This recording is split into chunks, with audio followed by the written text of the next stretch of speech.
Alors aujourd'hui, je voudrais vous parler de la rythmique shuffle à la guitare, rythmique chère à Stevie Ray Vaughan et bien d'autres. C'est un type d'accompagnement qui est très complet à la guitare, dans un style bien sûr un rock blues, rhythm and blues.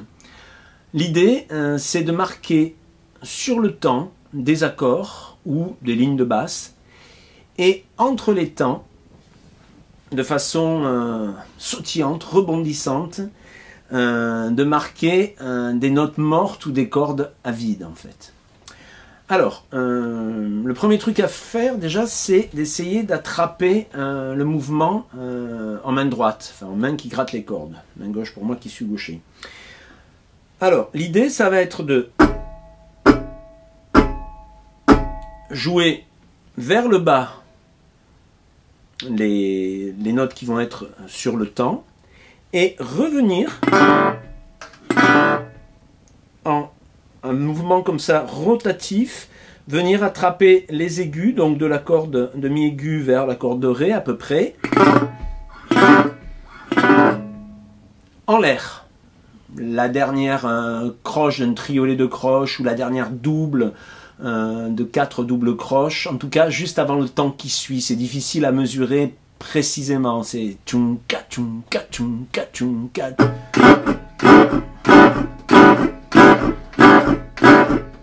Alors au début il faut essayer de faire le truc assez lentement.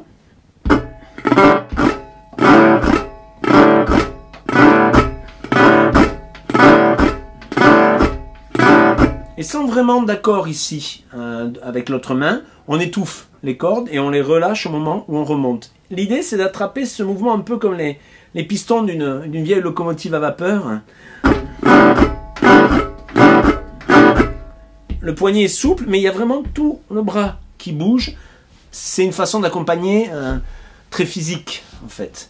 Et l'idée, c'est d'accentuer, de bien faire ressortir ces coups vers le haut, ces contretemps, pour donner un côté un petit peu elliptique à la rythmique. C'est ça qui va générer la danse, c'est ce déséquilibre qui va générer la danse, qui va en tout cas donner envie de taper du pied et de faire bouger son popotin. Alors quand on l'a fait avec les cordes à vide comme ça, on peut le faire avec un accord. Ici on prend un mi majeur, hein, comme dans le morceau Pride and Joy de Stevie Ray Vaughan.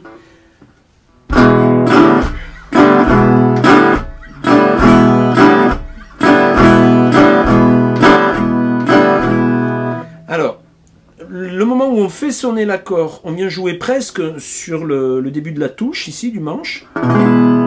Et on fait le mouvement circulaire et... Là, je l'amplifie, je l'exagère, mais l'idée, c'est celle-ci. On revient, ici, faire les cordes à vide.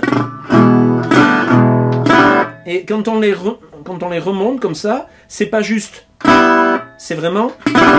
On rentre un peu dans les cordes, on les égrène un petit peu. Il faut avoir le côté mordant. Au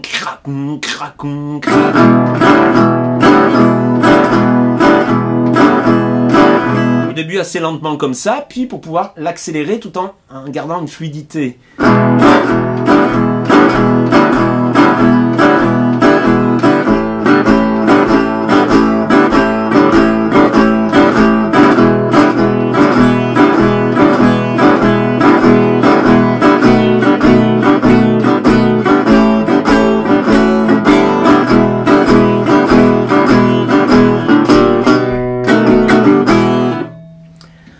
Là, j'ai déroulé les accords d'une grille de blues en mi. Mi, un La7 et Si7. Alors, quand on a un petit peu capté le truc sur un accord, c'est déjà très utilisé comme ça. Hein. Si vous prenez la rythmique de la version des Blues Brothers de Sweet Home Chicago, de Robert Johnson.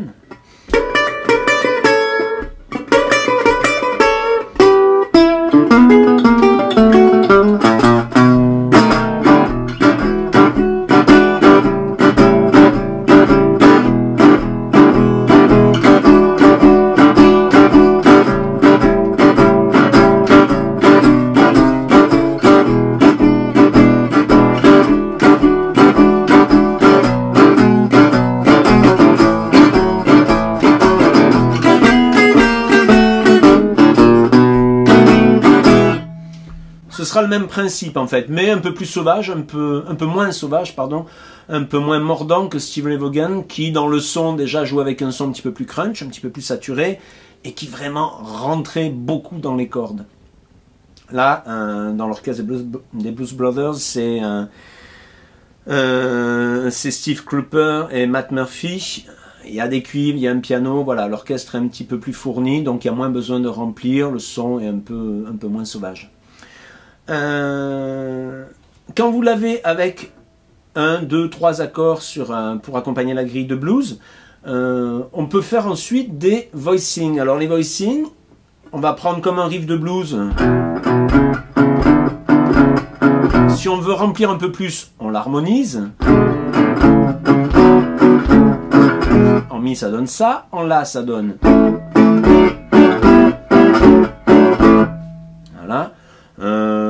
En si, on peut faire une paume juste.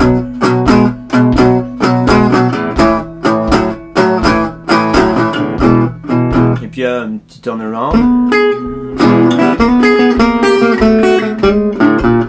Ou ici. Ou bien.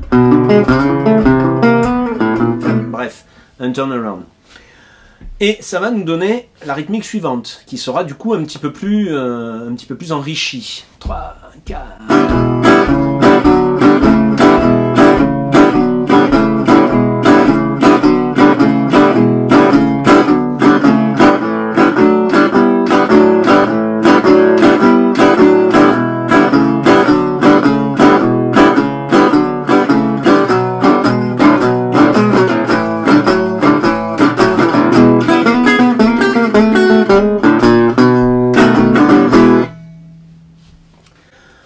Voilà. On peut également utiliser une walking bass, c'est-à-dire une ligne de basse. C'est ce que fait Steve Ray Vaughan dans son morceau Pride and Joy. Il joue la ligne suivante en mi.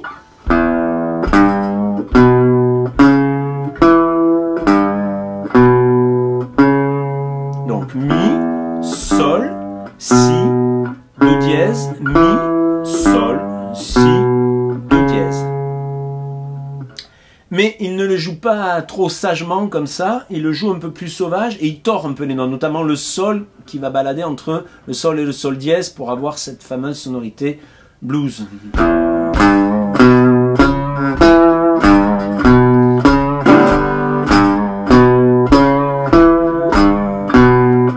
En la, il fait la même chose mais il le transpose.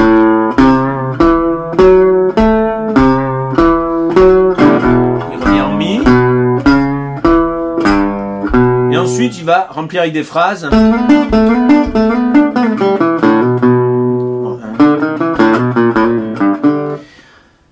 Peu importe, là, c'est pas vraiment un tuto sur un Pride and Joy. C'est vraiment un tuto sur la rythmique shuffle. Alors, l'idée, c'est de jouer cette ligne de basse.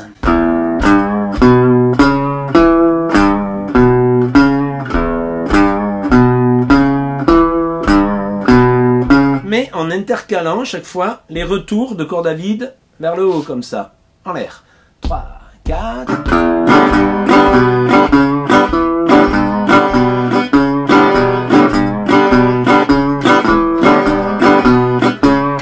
Pareil en la.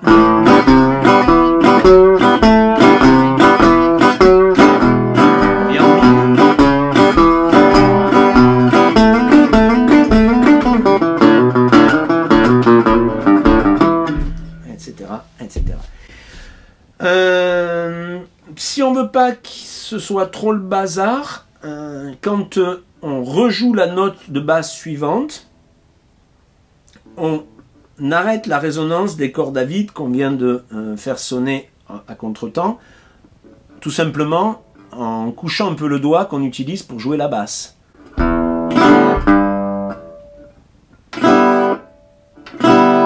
En venant jouer la basse, j'écrase un peu volontairement de ce qui serait normalement un défaut.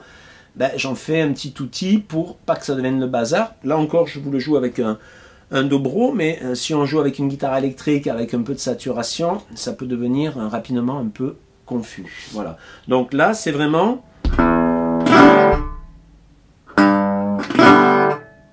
Chaque fois, c'est avec cette main qu'on bloque la résonance pour pas que ça déborde trop sur la nouvelle basse.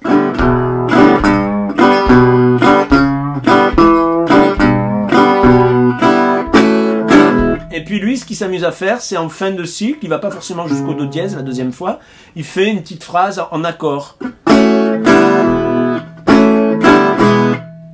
Voilà. Il joue comme un La en fait et il revient en Mi.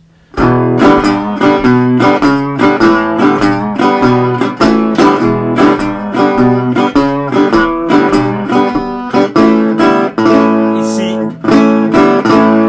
la majeure.